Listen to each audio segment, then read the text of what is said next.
Welcome everyone, and welcome to another episode of Consciousness Rising Zimbabwe and Beyond. And today I have the pleasure to have with me Mr. Colbert Mpofu.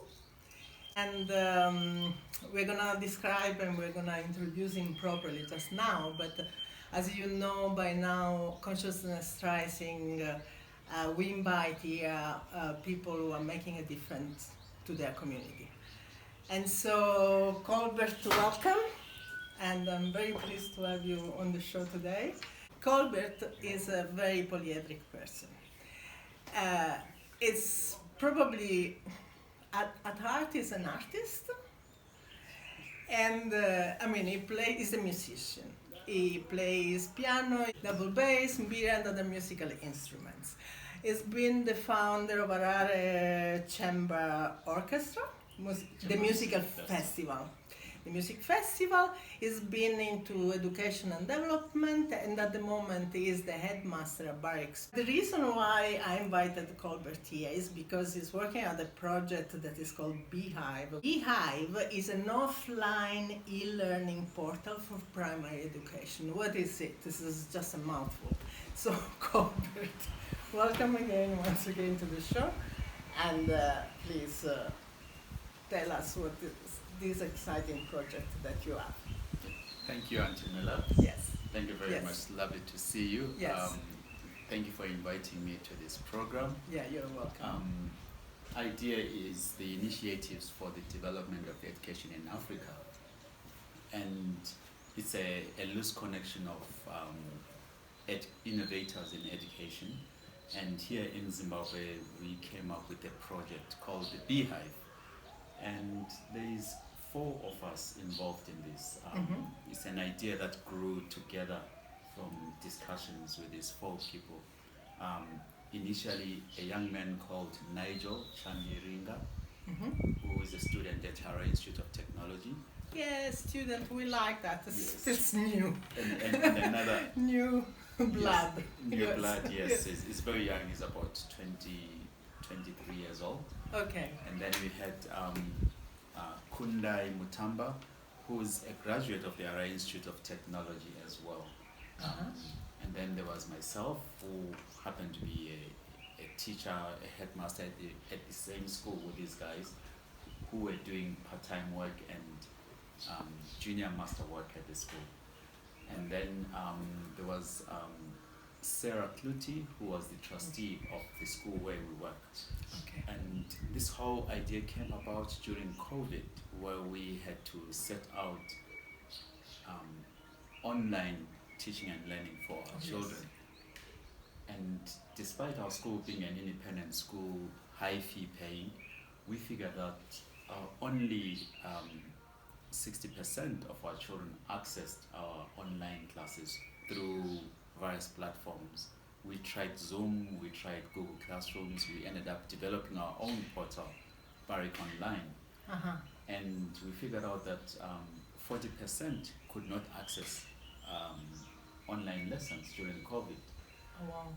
And upon exploring that, we realized that even in Zimbabwe, even children from middle-class families and above do not have access to internet and Wi-Fi. So that was really startling. That was a very shocking discovery for us. So Nigel is the one who decided and said, can we not devise an offline learning process or platform that can assist those who cannot access? So through various conversations and interactions, we came up with this offline platform that was advised by mainly Nigel and Kundai. And they came up with an idea that if we came up with this gadget, we could send it to a community without flouting COVID regulations.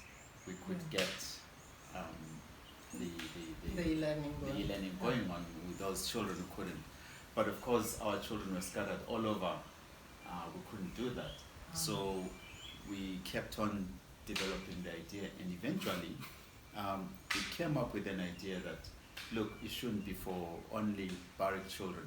Can't we just develop the gadget and come up with a platform for rural Zimbabwean children who don't have electricity, who don't have access to internet, and can develop this gadget as an offline e-learning platform. So that's basically how it started. Just to understand, if I'm not mistaken, there were reports of primary school children with a ratio of one book for 50 children, or for, I mean, quite a number of children. So actually, lots of challenges there Yes, so in the learning. lots of challenges, you're right. One of the things that informed us was a report by one of the local NGOs who came up with a report that every rural family has got a cell phone that has got access to WhatsApp, Okay, yes. which means every rural family has access to a smartphone, and therefore there's a means and ways of helping rural children access learning through that smartphone. Okay, so that became your entry point. That became our entry point, Oh, yes. yeah, okay. So we then decided we can move ahead. So mainly Nigel and Kundai decided they will come up with this gadget. Basically, the gadget is based on the Raspberry Pi software, hardware. Raspberry Pi hardware. Raspberry Pi is just a small computer, Yes. and it was started by the Raspberry Pi Foundation, I think in the UK. Okay. But the Raspberry Pis are all over the world now. You can do anything with it. It's just a mini computer that you can adapt to develop anything you want to solve a solution, a community solution. So we felt So would that be like a hard drive? it's a hard drive. Okay. It's sort of like a hard drive, yes. So the two guys developed a gadget based on the Raspberry Pi Principle? yes. And we came up with this gadget, and we figured out we could mirror the Barwick School curriculum Wow. onto this Raspberry Pi, Okay. and then we could develop this gadget that is based on the Raspberry Pi, and we can cascade it to rural schools or rural areas or rural communities, and children who don't have access to Wi-Fi and internet can have access to uploaded e-learning Yeah. from this gadget using Okay. their parents' phones or using the family's cell phone or something like that. Because at the moment you say that is going for more design and it's been kind of upgraded, let's Yes. put it this way, so that it's Yes. going to become a full reality. Yes, so, and Okay. then we upload information on the lessons from ECD to grade 6. So you have a USB cable. Well, no, we actually upload onto the memory of that motherboard Yes. and onto that box, and then you configure it to what we need. And Yeah. it goes, and then we send it to a school, a rural school, and then the school can arrange, either it wants it to be, the school is the custodian of that gadget, and the gadget works as a router for a particular radius, Right. and children around that school can access lessons as and when they want, lessons that are uploaded onto this gadget. Okay, so how many primary school we have in Zimbabwe? We have over 2,000 primary rural schools, I must say. Okay, so Yes, there but- is a potential of reaching out 2,000 schools? Yes. How many children? We're talking about 6 million children in primary schools. 6 million? Yes, in primary schools, I think. Okay, so one, that's yes. revolutionary. That's revolutionary. That's yes. revolutionary. So if we really think about it, there's a few private schools, yes. and if we take the curriculum of the private school, upload it onto the Beehive, and make the curriculum accessible to the poorest child in any rural school, that is revolutionary. So the Beehive. And of course you can put anything from English to Shona to music to art, Any subject, of course. You can put anything as long as we can It put needs anything. to be created, Yes. obviously. So we have 3 content creators, Okay. and we have created content in literacy, which is basic reading and writing, Uh-huh. and mainly English. And then there's numeracy, which is basically mathematics, geometry, and algebra. Yes. And then we've got another subject called global life orientation, Okay. which is your life skills, your HIV/AIDS education, your community development, Yes. your children's rights, your global themes, your contemporary themes. And those 3 subjects basically prepare a child for basic primary education. And we have a mixture of international curricula and local Zimbabwean curricula. And in this curriculum, it is monitored. We monitor it. We visit the school to see who has been visiting it, and as they use it, using passwords, we can monitor each child's performance, and you can see what they have done.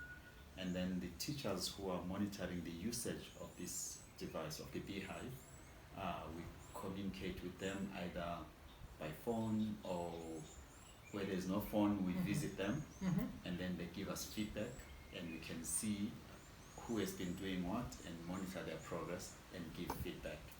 So we basically see this as an offline or an online school for rural children, or for children who don't have internet but they can access it using this device.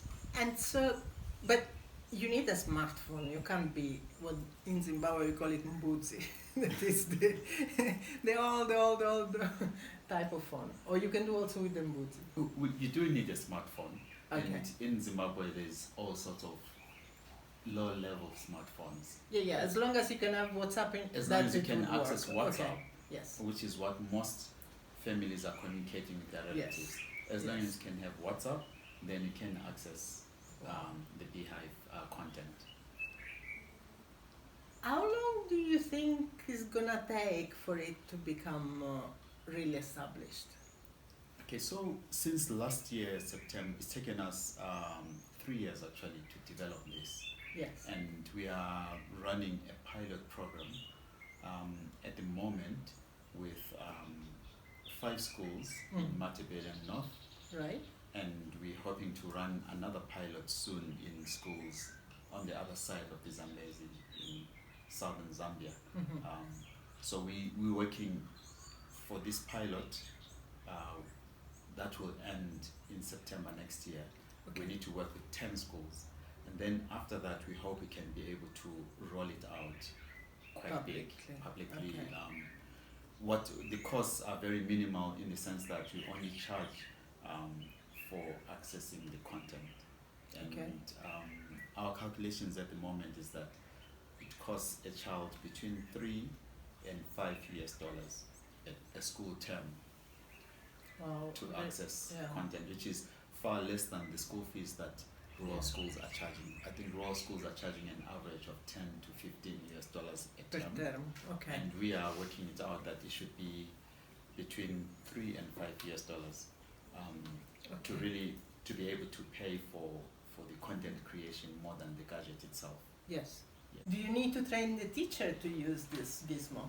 We have a huge teacher training program that comes with the Beehive. We also have training for community caregivers who may want to use the Beehive with their children. What else do you intend to achieve with this project? Okay, the Beehive is a groundbreaking concept, in the sense that first it allows for access of good education for those who generally don't get a good education. In Africa, good education is for the rich, Yes. and poor education is for the poor. Yes. And where we can actually develop a very rich and good curriculum and access it to those who generally do not have access to good education, we are bridging a huge gap in education. So the bees are doing their work of pollination. Yes, of mind. pollination, true. Of mind. So the beehive is there to bridge the gap between the rich and the poor in terms of educational access. That's the most important thing for us. The second important thing for us is the gadget itself actually allows for rural Africans to have 21st century informed education instead of sticking to traditional education. Rural Africans now have gotten an opportunity to access 21st century education. So just to have an idea, the education that is happening at the moment, when was last updated last? In Zimbabwe, the curriculum was updated in the last 5 years. There's still a lot of learning around it. It is more of an outcomes-based curriculum. Competencies are measured on how they attain their competencies based on their learning. But still, the teaching methodologies are still very traditional. Okay. Yeah, and then also, the teaching in Africa generally still remains conservative and lags behind global outcomes. So the Beehive has got the global life orientation subject, and under the global life orientation subject, there's child protection themes, there's children's rights themes, Okay. there's themes relating to global themes like global warming, like peace and peace building and things like that. Okay. So it is groundbreaking in that it allows rural children to access what a middle class and above child would access in an independent rich school.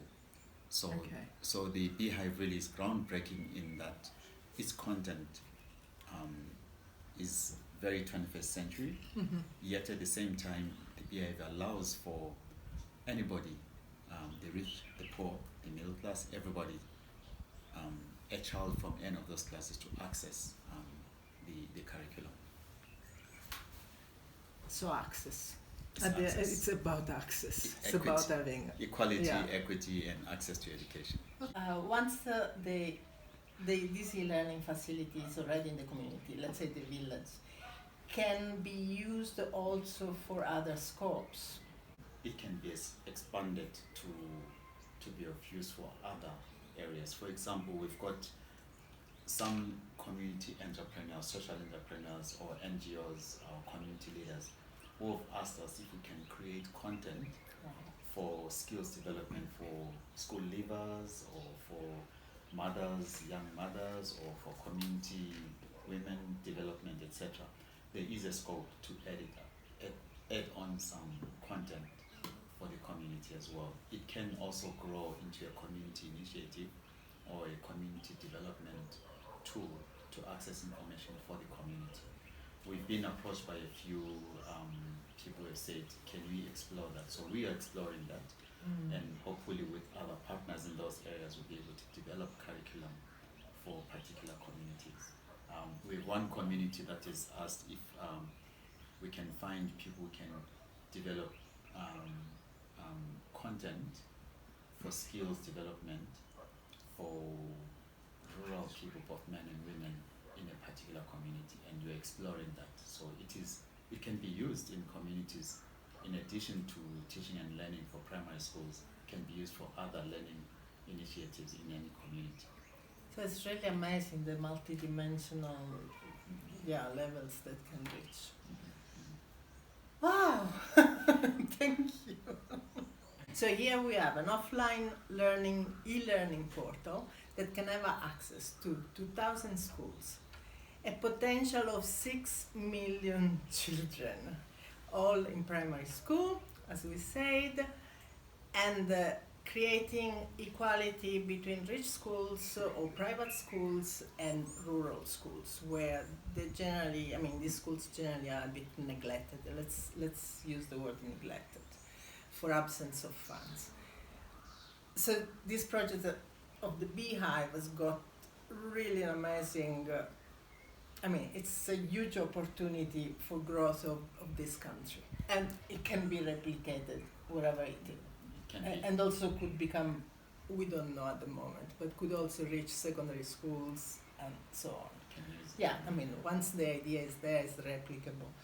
And how are you with the funding? In the sense, if let's say somebody hear us and say, you know what, I would like to fund this project. Is it something that you have open to this, to also to the opportunity of receiving support, or yeah, okay? We are open to support. Right now we're self-funding with these, the four of us are self-funding. Okay. Nobody's supporting us. It's just a project we want to explore and see how it grows. But obviously to replicate that, we would need a lot of support. And we would welcome any support, any community, anyone wants to support a community to have access to the Beehive, would love that kind of support. We welcome it, yes. So we'll put your contacts in the Sure. description of the video, and so if you like this video, please subscribe to our channel, share it both through our Facebook page or through our YouTube channel. And so thank you very much. Pleasure. Thank you so much So, for having us. Yes, and maybe we're going to invite you when to the next stage of the project to see what has happened. Certainly, we'll let you know how we're growing. Yes. It's certainly a very good opportunity for us to expand to Africa as well. Yes. We'll let you know. Thank you. Thank you. Thank you everybody for listening. To the next.